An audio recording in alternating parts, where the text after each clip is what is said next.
আসসালামু আলাইকুম। তো এখানে আমি 3.0 RM কেবল নিয়েছি, যে কেবলটা দিয়ে এখানে আমি লাইন টেনেছি এবং পাওয়ার টেনেছি 1.3 RM দিয়ে আমি বাল্বে এবং অ্যাডজাস্টমেন্টে লাইন দিয়েছি টয়লেটে। আর 3 RM কেবল দিয়ে পাওয়ারটা একটাই, মানে হলো 3 RM ডাইরেক্ট টেনেছি, এখানে ইনপুট করে এখান থেকে আবার আউট করেছি আমি গোসলখানা যেহেতু আমার একটা গিজার হবে। তো কাজটি কেমন হবে সকালে লাইক কমেন্ট ফলো জানতে পারেন।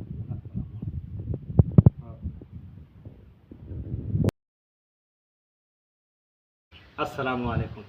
তো এখানে আমি 3.0 RM কেবল নিয়েছি, যে কেবলটা দিয়ে এখানে আমি লাইন টেনেছি এবং পাওয়ার টেনেছি 1.3 RM দিয়ে আমি বাল্বে এবং অ্যাডজাস্টমেন্টে লাইন দিয়েছি টয়লেটে।